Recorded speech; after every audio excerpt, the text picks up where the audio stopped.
శంకర్ శంకర్ శంకర్ ఎర్రబాలెం.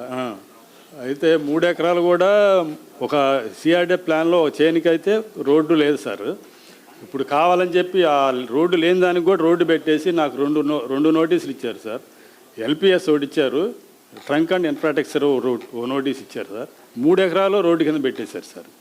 మనం ఒప్పుకోలేదు కాబట్టి ఇప్పుడు వెంటనే కొత్త రోడ్డు తీసుకొచ్చి పెట్టేశారు రోడ్డు దాంట్లో పోయినట్టు. అయితే ఇప్పటికీ మేము నా పొలంలో నేను ఇప్పుడు వ్యవసాయం చేస్తున్నాను సార్. ఇప్పటికీ నేను గేదెలు రాకుండా చుట్టూ మా పొలానికి కంచేసుకున్నాను సార్. నేను వేస్తే నైట్ సిఆర్డీ వాళ్ళు పక్కన కంప తీస్తా, ఆ కంప మొత్తం తీసేసి ఓపెన్ చేసేసారు సార్.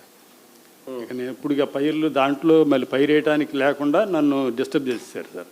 అదొకటి. పోయిన సంవత్సరం లాస్ట్ ఇయర్ ఆగస్టు 20వ తారీఖు నారాయణ గారు నా చేలో నుంచి వాగు తోమేశాడు సార్.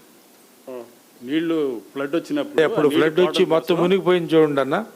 ఫ్లడ్ వచ్చి మునిగిపోయినప్పుడు లాస్ట్ ఇయర్ ఆగస్టు 20వ తారీఖు సార్. అది మొత్తం వాగులాగా తోమేసేసి మట్టి అటు ఇటు పోసేసేసాడు సార్.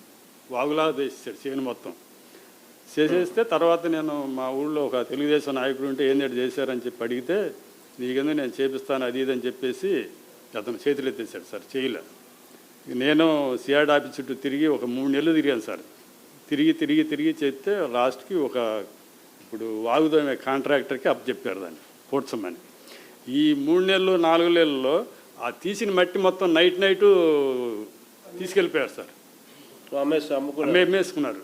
నైట్ మట్టి అంతా అమ్మేసుకున్నారు. ఒక నైట్ నేను వెళ్ళి కాపలా కాసి పట్టుకున్నాను. మీ చేనులో ఫస్ట్ తీసిన మట్టి అటు ఇటు పోసారు. కాలువ తీసింది కాక పర్మిషన్ లేకుండా నీకు అసలు ఏం తెలియదు. అసలు నైట్ తీసారు. బుల్డోజ్ చేసి కాలువ తోమేశారు.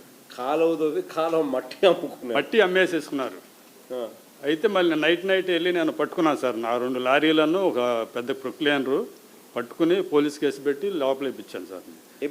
కేసు ఉంది కదా? కేసు ఉంది. అది నేను తర్వాత మళ్ళీ వాళ్ళు కొట్టి పెట్టేశారు. అదే చేశారు సార్. ఏ విధంగా ఇప్పుడు మాఫియా సామ్రాజ్యం జరుగుతుంది సార్. ఇక్కడ అంతా ఈవెన్ వాళ్ళ పొలంలో మొత్తం రోడ్లు చూపించేశారు సార్. మా ఊళ్ళో ఉన్న పొలం ఇవ్వని వాళ్ళు ఎవరైతే ఉన్నారో ప్రతి ఒక్క చేనికి రోడ్డు చూపించేశారు. రోడ్డు చూపించేసి అక్విజిషన్ నోటీసులు ఇచ్చేశారు సార్. ఎవడైతే ఇవ్వడం లేదో వాళ్ళందరికీ ఇచ్చేసారు. రోడ్ వేసేసి కొత్తగా ఇచ్చేశారు.